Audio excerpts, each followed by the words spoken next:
Hi friends, happy Advent. Today is the first Sunday of Advent, and I wanted to take a minute to share a little bit about that because I think that Advent really can be for all of us. It doesn't have to be just a Christian thing, and in fact, it comes more from a pagan background in general, because pagans, long before Christianity was a thing, were really focused on preparing for the light to return before Winter Solstice. And as some of you may know, Christmas actually is not on the day that, like, historically it's thought that Jesus was born. That was probably like in June.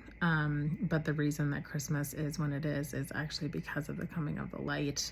It really lines up with solstice, with winter solstice. And so very similarly, I think that Advent can be any religion and any faith, and whether you're atheist or Roman Catholic or Jewish or Muslim or whatever it is, or pagan, and don't necessarily prescribe to any specific religion, I think that this is resonant in my mind because what we are really looking at is the possibility of light and the hope of light and the joy of light and longing for light.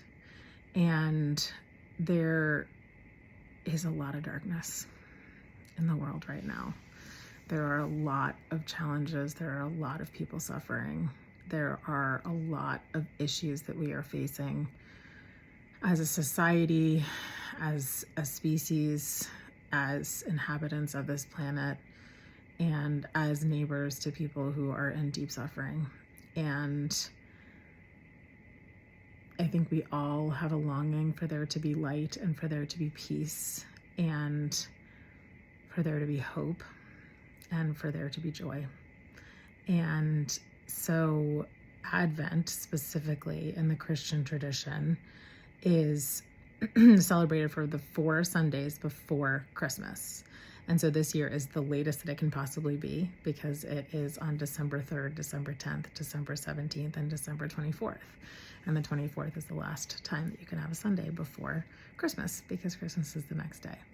So on these days, people who practice with Advent, and this can look so different, tend to light a candle on a wreath, or they can just focus on the theme of that week. And so, for example, tonight, a lot of people who practice this will light a candle on their wreath. That's usually a round wreath with 4 different candles, and one candle in the middle is the 5th candle, often white, and a lot of the candles around it are usually purple, or there's one that's pink for joy.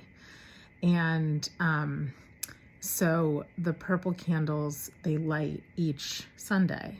And so on the first Sunday, they light 1 candle, which is the candle for hope. And on the second Sunday, they light 2 candles, the hope candle and the peace candle. And then on the third Sunday, they light 3 candles. You get the gist. And I think it's a really lovely practice to intentionally slow down and be present with our longing, with our hope, with what we want. And it's a season when we're literally saying, like, there needs to be light and we are in darkness. And so that feels very resonant this year with all that's happening in the world. And we can look at how that's happening with us individually, but also how it's happening in the world. And so, what are you longing for yourself? What is the longing that's deep within you, or the hope that's deep within you? And can you hold that so compassionately and allow for it to be present with you during this season? And also, can we look to the hope and the longing for the light that is coming? Because every single tradition, every single holiday this season is about light. Hanukkah begins on the 8th in the evening and runs through the 15th. And, Hanukkah begins on the 7th. Sorry about that. And runs through the 15th. I was thinking that's not 8 days. There's, and that is about the miracle of light.